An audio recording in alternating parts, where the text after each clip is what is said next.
রাব্বুল আলামিন আবার সূরা জিলজালের ভিতরে বললেন, ইযা যুলজিলাতিল আরদু জিলজালাহা ওয়া আখরাজাতিল আরদু আথকালাহা।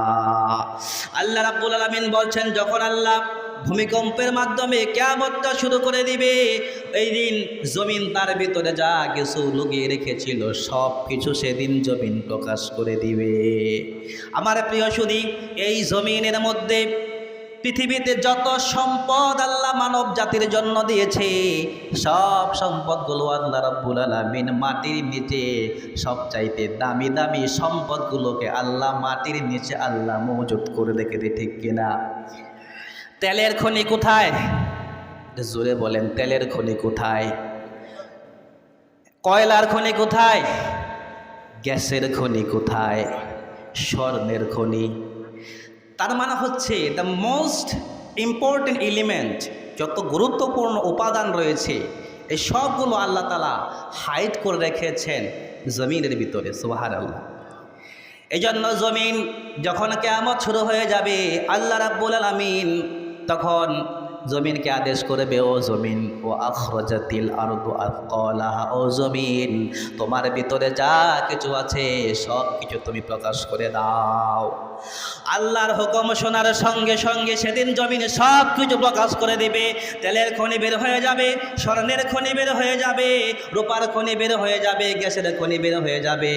আর এগুলো দেখে দেখে দুনিয়াদাররা সেদিন বলতে থাকবে, আরে এগুলো তো ওই সম্পদ যেই সম্পদের জন্য আমরা কত কষ্ট করেছি, নামাজ পড়ি নাই, রোজা রাখি নাই, মানুষের অধিকার নষ্ট করেছি, ভাইয়ের মাথায় বাড়ি দিয়েছি, অন্যায়ভাবে জুলুম করেছি, কত মিথ্যা মামলা দিয়েছে, মিথ্যা সাক্ষী দিয়েছে। আল্লাহ, ও মালিক, তুমি আমাকে আজকে এই আযাব থেকে আমাকে রক্ষা করো।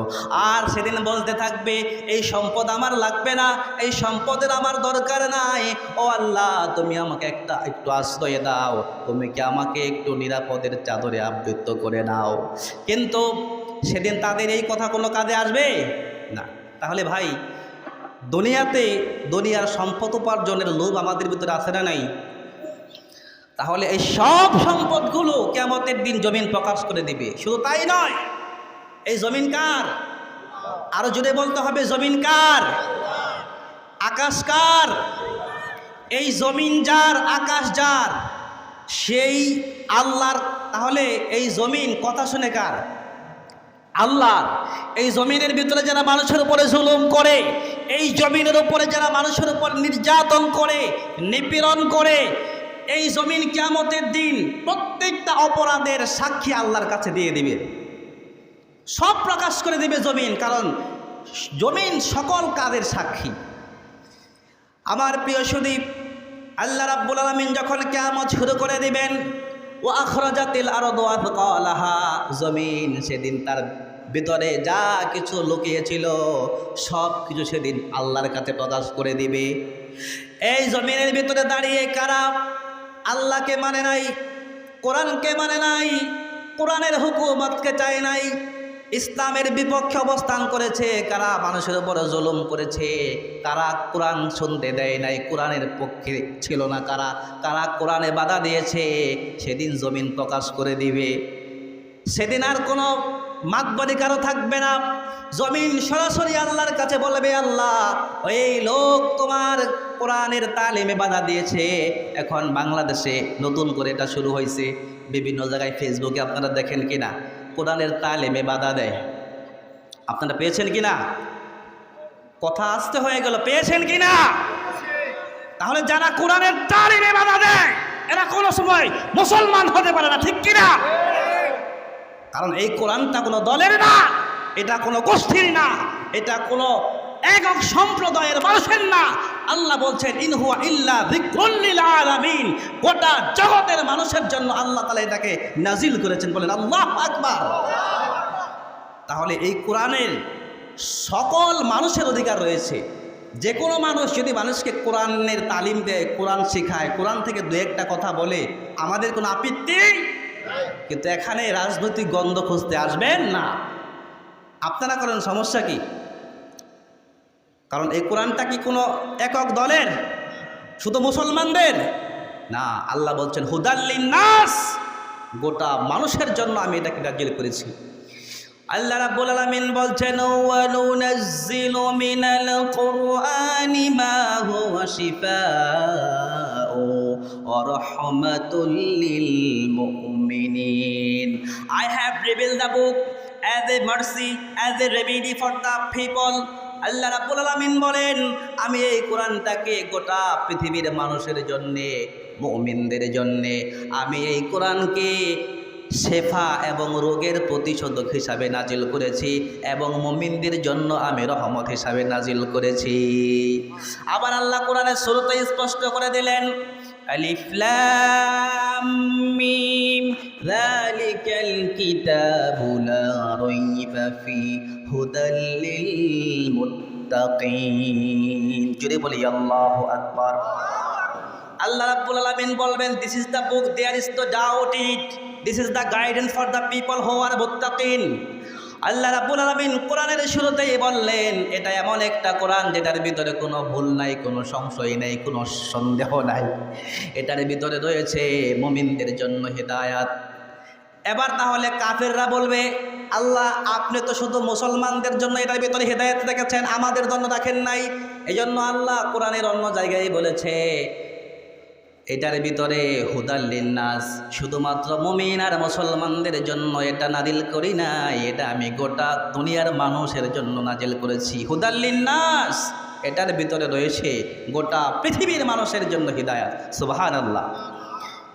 আমার প্রিয় সুদীপ, এই জন্য আমি যেখানে ছিলাম বিশ্ব নবীর কাছে প্রশ্ন করা হলো ইয়া রাসূলুল্লাহ ইয়া হাবিবাল্লাহ, ও নবী কিয়ামত কবে হবে? রাসূলুল্লাহ বলেছে কিয়ামত কবে হবে এটা কেউ জানে না, এটা কেউ বলতে পারবে না, তবে আমি তোমাদেরকে কিছু আলামত বলে যাই। এই আলামতগুলো যখন সমাজের ভিতরে প্রকাশ হয়ে যাবে তখন তুমি বুঝবে কিয়ামতের আর বেশি দেরি নাই, তখন তুমি কিয়ামতের জন্য অপেক্ষা করতে থাকো। কোরআন হাদিসের তথ্য অনুযায়ী কিয়ামতের আলামতগুলোকে দুই ভাগে ভাগ করা হয়েছে। কয় ভাগে? আলামতুল সুগরা, আলামতুল কুবরা। তো ছোট বড় মিলিয়ে প্রায় 141টি কিয়ামতের আলামত কোরআন হাদিসে পাওয়া যায়। কতগুলো?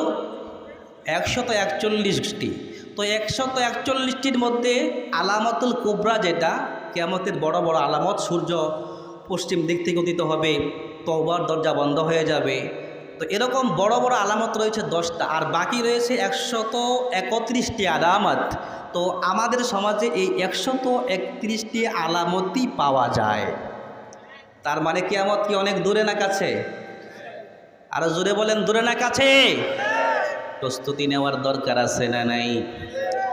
বিশ্বনবী বলেছেন ও উম্মতেরা, কিয়ামতের একটা অন্যতম আলামত হলো তাতাওয়ালুল বুনিয়ান। ও উম্মতেরা, ইদা রাআইতাল হুফাতাল উরাতা রিয়া আশাই ইয়াতাতাওয়ালুনা ফিল বুনিয়ান ফাতিলকা বিনাশরাতিহা। কিয়ামতের এক নম্বর আলামত, গভীর মনোযোগ, আছেন তো আপনারা আমার সাথে? কিয়ামতের এক নম্বর আলামত বিশ্বনবী বলেছেন ও সাহাবীরা, ও আমার উম্মতেরা, যখন তোমরা দেখবে ইদা রাআইতাল হুফাতাল উরাতা রিয়া আশাই, ও আমার উম্মতেরা, যখন তোমরা দেখবে সমাজের ভিতরে নগ্ন পা বিশিষ্ট লোকেরা, অর্থাৎ এমন লোকেরা যাদের খাবার মতো টাকা ছিল না, পরনের মতো কাপড় ছিল না, এই লোকগুলো যখন সমাজের ভিতরে বড় বড় বিল্ডিং বানাবে, বড় বড় দালান বানাবে, বড় বড় অট্টালিকা নির্মাণ করবে, তখন বুঝবে কিয়ামতের আর বেশি দেরি। এখন এই আলামতটা আমাদের সমাজে আছে না নাই? আমার প্রিয় সুধী, আজ থেকে 10 বছর আগে ময়মনসিংহ শহরে এত বিল্ডিং ছিল না, এখন শুধু বিল্ডিং আর বিল্ডিং।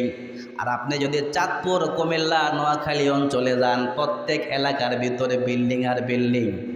তার মানে হলো যে লোকগুলো আগে চলার মতো টাকা পয়সা ছিল না, খাবারের মতো খাবার ছিল না, ওই লোকগুলো আজকে বিল্ডিংয়ের মালিক হয়ে গিয়েছে।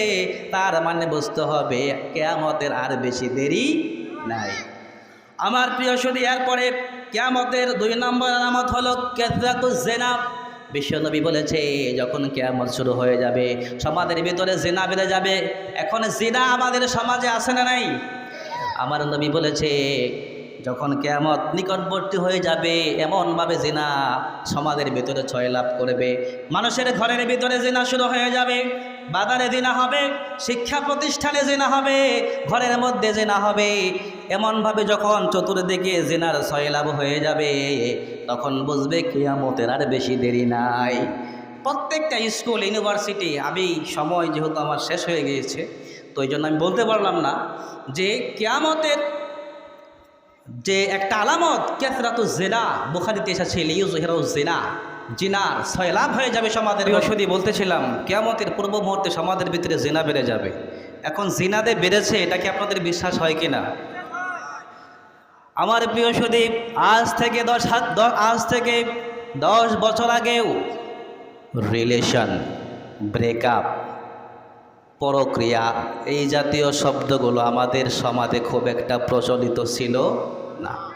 এখানে তো সব মুরব্বী মানুষের জন্য বুঝে না। ব্রেকআপ, রিলেশন, এঙ্গেজ, এরকম বিভিন্ন ধরনের টার্ম এখন আমাদের সমাজে চালু হয়েছে। এগুলো আমাদেরকে ইঙ্গিত দেয় আমাদের সমাজটা জেনায় জর্জরিত হয়ে গিয়েছে। আমার প্রিয় সুদী, এই জন্য আল্লাহ আমাদের এখান থেকে হেফাজত করে পড়ি, আমিন। আমার প্রিয় সুদী, বিশ্বনবী বলেছে কিয়ামতের পূর্ব মুহূর্তে কাতরাতুল খমর, সমাজের ভিতরে মদের প্রচলন বেড়ে যাবে। এখন মদের ছয়লাভ আমাদের সমাজের ভিতরে আছে না নাই? মদ আমাদের সমাজে কম না বেশি? এই মদকে নিয়ন্ত্রণ করার জন্যে বর্তমানে সরকার, বাংলাদেশ সরকার মাদক দ্রব্য নিয়ন্ত্রণ অধিদপ্তর, মানে একটা অধিদপ্তর প্রতিষ্ঠা করেছে সরকার শুধুমাত্র এই মদ এবং নেশা জাতীয় দ্রব্যকে নিয়ন্ত্রণ করার জন্য। এই জন্য রাসূলুল্লাহ বলেছেন কিয়ামতের পূর্ব মুহূর্তে সমাজের ভিতরে মদের প্রচলন বেড়ে যাবে। মদখোররা তো মদ খাবে, শুধু তাই নয়, মদকে খাবে তারা হালাল মনে করে। কিভাবে খাবে? হালাল করে। বাংলাদেশের কিন্তু মদ হালাল, জানেন কিনা আপনারা? মানে সরকারি আইনে আর কি হালাল। মদের লাইসেন্স আছে না? লাইসেন্স মানে কি? বৈধতা দেওয়া। এই জন্য কিয়ামতের পূর্ব মুহূর্তে সমাজের ভিতরে মদের প্রচলন বেড়ে যাবে। ইবনে মাজার একটি বর্ণনায় পাওয়া যায়, লা ইয়াশরাবান্না নাসুম মিন উম্মাতিল খামরা ইয়াসুম্মুনাহা বিগাইরি ইসমুহা। কিয়ামতের পূর্ব মুহূর্তে লোকেরা মদ খাবে, কিন্তু মদকে খাবে তারা ভিন্ন নামে। মদ নাম দেবে না, মানে তারা মদখোর, তারা তো খাবেই। এই যে আমরা যত ধরনের কোমল পানীয় খাই, এগুলোতে কিন্তু অ্যালকোহল আছে। অ্যালকোহল কিন্তু মদের একটা অংশ। তার মানে এখন সবাই আমরা কি খাই? কম বেশি খাই না? আমরা বেভারেজ খাই। এই জন্য রাসূলুল্লাহ বলেছে কিয়ামতের পূর্ব মুহূর্তে সমাজের ভিতরে মদের প্রচলন বেড়ে যাবে। যুব সমাজগুলো তারা মদের ভিতরে পড়ে যাবে। এই মদের পড়ে তারা তাদের জীবনগুলোকে ধ্বংস করে দিবে। এই জন্য আল্লাহ রাব্বুল আলামিন বলেছেন, ইন্নামাল খামরু ওয়াল মাইসির ওয়াল আনসাফ ওয়াল আজলাম রিজসুম মিন আমালিশ শাইতান। 4টে জিনিসকে আল্লাহ রাব্বুল আলামিন শয়তানের কাজ হিসাবে উল্লেখ করেছেন। এর ভিতরে 1 নাম্বার হলো মদ। এই মদ যারা খাবে তাদের কোনো হিতাহিত জ্ঞান থাকবে না। এই মদ যারা খাবে তারা বিপর্যয়ে পড়ে যাবে। তারা যে কোনো ধরনের কাজ করতে তারা একটু পিছপা হবে না। এই জন্য দেখেছেন আমাদের দেশে মদের টাকা না দেওয়ার কারণে ঐশী তার বাবা মা ছিল পুলিশের উচ্চ ঊর্ধ্বতন কর্তৃপক্ষ, ঊর্ধ্বতন অফিসার। এই মদের টাকা না দেওয়ার কারণে, নেশার টাকা না দেওয়ার কারণে ঐশী তার বাবা মাকে জবাই করে দিয়েছে। এখনও আমাদের অনেক সমাজে এরকম অনেক পরিবার আছে যেখানে মদের টাকা না দেওয়ার কারণে সন্তানরা মা বাবাকে হত্যা করেছে। এই জন্য রাসূলুল্লাহ বলেছে কিয়ামতের পূর্ব মুহূর্তে সমাজের ভিতরে মদের ছয়লাভ বেড়ে যাবে। আল্লাহ আমাদেরকে এই ফিতনা থেকে, আমাদের সমাজকে আল্লাহ হেফাজত করুক, পড়ি আমিন। এরপরে আমার নবী বলেছেন কাসরাতুল কতল, কিয়ামতের পূর্ব মুহূর্তে হত্যা বেড়ে যাবে। ইউকাফিরুল কতলু ওয়ালা তা'লামুনা বিমাযা কুতিলা। বুখারীর বর্ণনায় এসেছে, আমার নবী বলেছে এমন বেশি হত্যা বেড়ে যাবে সমাজের ভিতরে, এত বেশি মানুষ মারা যাবে, যে ব্যক্তিকে হত্যা করা হলো সে জানবেও না কেন তাকে হত্যা করা হলো। এখন হত্যা আমাদের সমাজে এখন কম না বেশি? প্রতিদিন পত্রিকার কাগজগুলো যদি আমরা দেখি, এমন কোনো দিন নাই, এমন কোনো মাস নাই যেই দিন পত্রিকার কাগজে কোনো মৃত মানুষের খবর না আসে, ঠিক কি না? এই জন্য রসুল বলেছেন কিয়ামতের পূর্ব মুহূর্তে হত্যা বেড়ে যাবে। মানুষ সামান্য জিনিসের জন্য ভাই ভাইকে হত্যা করবে। মানুষ মানুষকে 100 টাকার জন্য, একটা বিড়ির জন্য, একটু নেশার জন্য মানুষ মানুষকে হত্যা করে দিবে। অথচ একটা মানুষকে যে ব্যক্তি অন্যায়ভাবে হত্যা করলো, আল্লাহর কোরআন বলে গোটা পৃথিবীর সব মানুষকে যদি হত্যা করলে যে পরিমাণ পাপ হবে, অন্যায়ভাবে যদি কোনো মানুষকে হত্যা করা হয় তাহলে সেই পরিমাণ গুনাহ তার আমলনামায় আল্লাহ দিয়ে দিবে। তাহলে রসুল বলেছেন কিয়ামতের পূর্ব মুহূর্তে সমাজের ভিতরে হত্যা বেড়ে যাবে।